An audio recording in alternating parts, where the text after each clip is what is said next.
Railway group D वालों, आ गया cat का फैसला। जज साहब ने फाइनली फैसला सुना दिया और फैसला सुनकर आप लोग हो जाइएगा हैरान। बता दूं आप सभी लोगों को, कोर्ट का जो केस हुआ था कैट में, रेलवे ग्रुप डी का केस को डिसमिस कर दिया है जज साहब ने। यानी कि जो केस किया गया था वो केस अब खत्म हो चुका है, डिसमिस हो चुका है। आज के इस वीडियो में पहला सवाल क्लियर करूंगा कि जो केस डिसमिस किया गया है, खत्म किया गया है, आखिर सुनवाई जो है वो क्या किया गया है। क्या आईटीआई वालों की जीत हुई या नन आईटीआई वालों की जीत हुई। बता दूं आप सभी लोगों को, जो आंसर है, सबसे बड़ा आंसर जो इंतजार कर रहे थे छात्र, भैया आईटीआई वालों की हार हो चुकी है। पहला बात, ठीक है, कैट ने, जज साहब ने सीधा सीधा सुनवाई में बता दिया है। अभी लॉजिकली सारा चीज़ समझाऊंगा, ठीक है, कि आईटीआई वालों का हार क्यों हुआ वो भी बताऊंगा। दूसरा सबसे बड़ा सवाल, स्टे जो 13 तारीख तक लगा हुआ है, ठीक है, 13 नवंबर तक जो स्टे लगाया है दिल्ली हाई कोर्ट ने, अब 13 तारीख कल है और ख़त्म होने वाला है। स्टे भी खत्म होगा, तारीख भी खत्म होगा। तो क्या railway recruitment board group D के लिए अपना रिक्रूटमेंट प्रोसेस आगे बढ़ाई दी?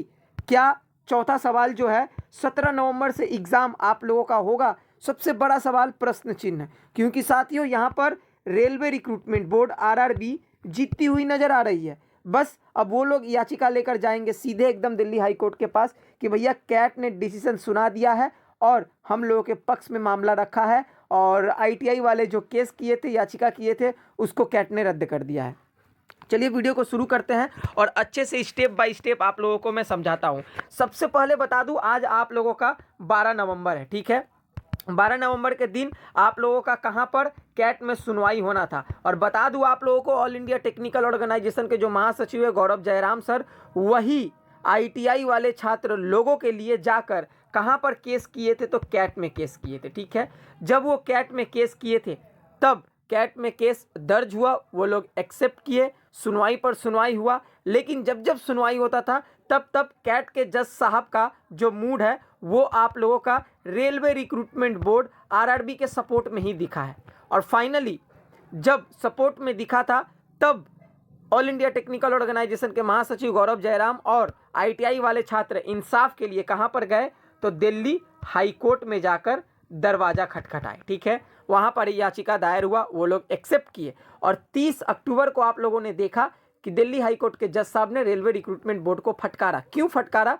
क्योंकि रेलवे रिक्रूटमेंट बोर्ड ने शॉर्ट नोटिस जो है अपलोड किया था, कब? 24 दिसंबर को, ठीक है।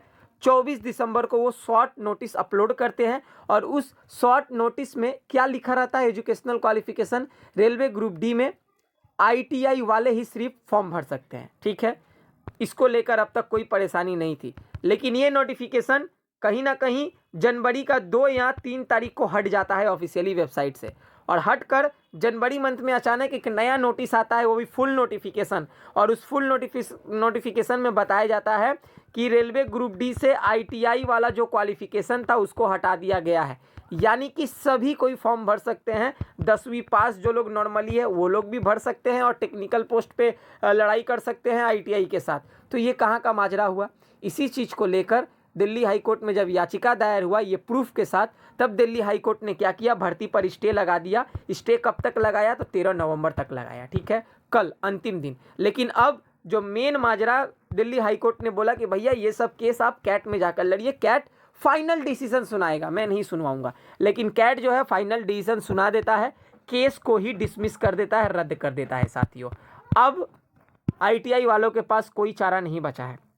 अब आईटीआई वालों के पास एक ही चारा बचा है, अगेन दिल्ली हाई कोर्ट के पास जाने का। लेकिन वो लोग दिल्ली हाई कोर्ट के पास जाकर क्या मुंह दिखाएंगे कि कैट ने केस को रद्द कर दिया, रेलवे रिक्रूटमेंट बोर्ड को सही साबित कर दिया। इन लोगों के पास अब बोलने के लिए कोई भी मुंह नहीं है। अब रेलवे रिक्रूटमेंट बोर्ड के आला अधिकारी दिल्ली हाई कोर्ट का दरवाजा खटखटाएंगे विथ प्रूफ के साथ और बोलेंगे कि कैट ने हम लोगों को जिता दिया, हम लोगों के पक्ष में फैसला रखा। अब आपका क्या कहना है बताइए। तो भैया दिल्ली हाई कोर्ट, सीधा सीधा बता दूं, 13 नवंबर को जो स्टे लगा कर रखी है, ये स्टे 100% 13 नवंबर को हट जाएगा और दोबारा अब स्टे नहीं लगने वाला है, एकदम 100% श्योर है। तब साथियों अब आप लोग सोच लीजिए, 14 नवंबर से भैया रेलवे खुला सांड बन जाएगा और वो अब अपना रिक्रूटमेंट प्रोसेस को आगे बढ़ाएगा।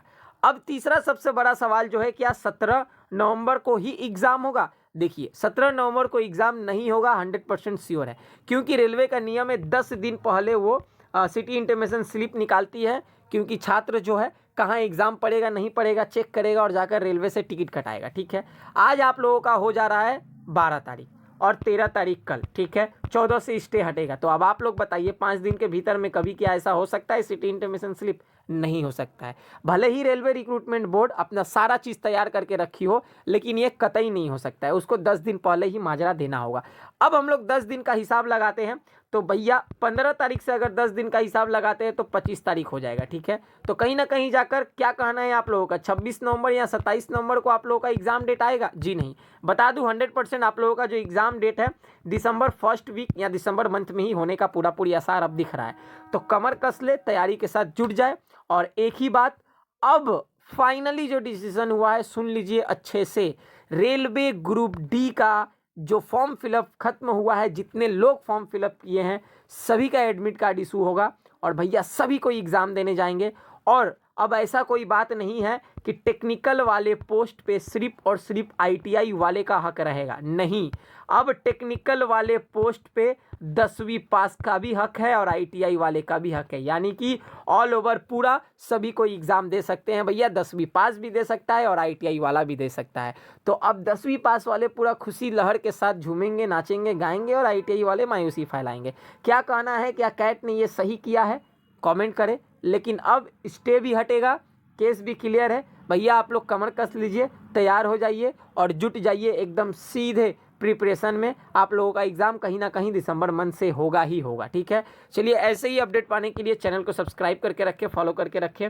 मिलते हैं नेक्स्ट वीडियो में, तब तक के लिए जय हिंद, जय भारत, वंदे मातरम।